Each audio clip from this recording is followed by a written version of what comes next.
Loki's the best written Marvel show. I have an English degree from a prestigious school, so you can trust my opinion. If you haven't seen an episode of Loki yet, then I'm assuming you probably have a life. But oh my god, is it scrumdiddlyumptious? Like and subscribe. I too am scrumdiddlyumptious. Loki! Loki, everybody. And it's ready.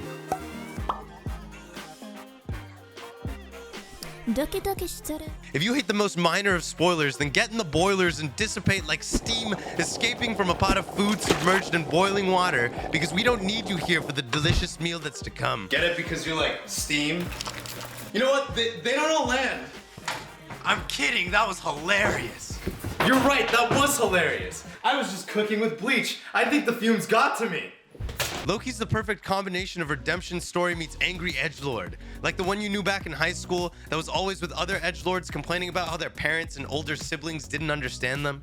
That's Loki literally complaining about how his father and older brother don't understand him. It's fucking hilarious. Because no matter how much you claim to love me, you're gonna have a frost giant sitting on the throne of Asgard. Seriously though, on a very relevant side note, this show's hilarious, but in a very snarky, reason we loved Loki so much to begin with type of way. It's like everything that comes out of Tom Hiddleston's beautiful mouth is a condescending poetic masterpiece that is so ridiculous you can't help but get dragged into a chuckle. And by dragged into a chuckle, I mean a dark portal that will consume you. Because this story puts out, and I'm not talking about puts out like those easy guys or girls back at the parties you go to. No! Not that there's anything wrong with that. You do you, boo-boo.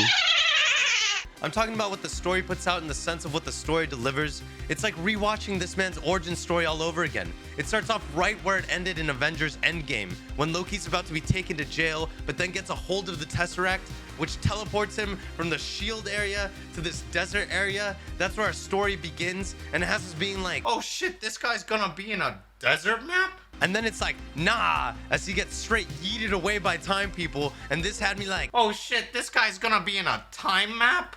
Only for it to take place in a time map that's magnificently introduced. Everything about the way the world works is shown to the audience instead of being explained, and this works in the episode's favor, as the entirety of it is so kooky crazy that it'll have you feeling like you've been trapped in a mental hospital making this shit up. Oh shit! Is this real?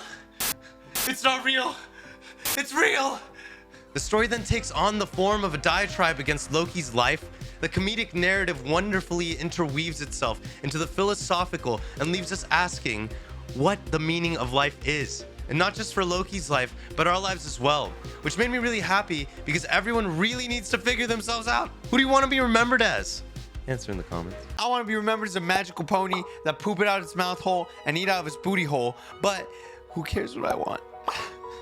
This narrative is seamlessly interwoven by our beautiful writer, Michael Waldron. May we bless his presence. Blessed be the All-Father Michael Waldron. Blessed be the All-Father Michael Waldron. Loki's character development is so tightly written that it's hard to find holes in it. Well, besides with the time judge lady, she's freaking terrible, but not terribly written. I'm sorry whoever plays her, Gugu Badara, but you need to take a couple of more acting classes. This is obviously how I would have masterfully done the scene. I don't know what the lines are. I think she's gonna end up being one of the main characters, and I only found this out because I googled what her name was. But they must have had to compensate for bringing back the one, the only. Wow. Oh, wow. Wow. Owen Wilson, everybody! Fire! Yes! Owen Wilson! He plays Mobius, M. Mobius, who feels like a time detective. And the way in which they place him into Loki's life to meld the story into an enthralling narrative is so well executed that it only for a second brought me back to my crippling television addiction. It's not an addiction. Just a hobby that I take 5 hours out of every day to do. The script is so captivating in the way in which it writes relationships that watching Loki and Mobius' back and forth and actively listening to their dialogue is like watching the final therapy scene in Good Will Hunting with Robin Williams and Matt Damon going at it. Of course, a lesser version of Good Will Hunting, but it's not your fault, Loki. Watching this episode felt like the satisfaction that you get from scooping a perfectly round ball of delicious vanilla ice cream. Loki is the best written Marvel show, and I can say that with 100% no doubt certainty, because I, in fact, have yet to see any of the other Marvel shows.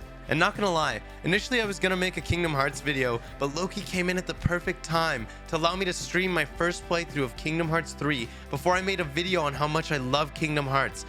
Video comes out next Monday. The universe threw Loki at me during the best time imaginable.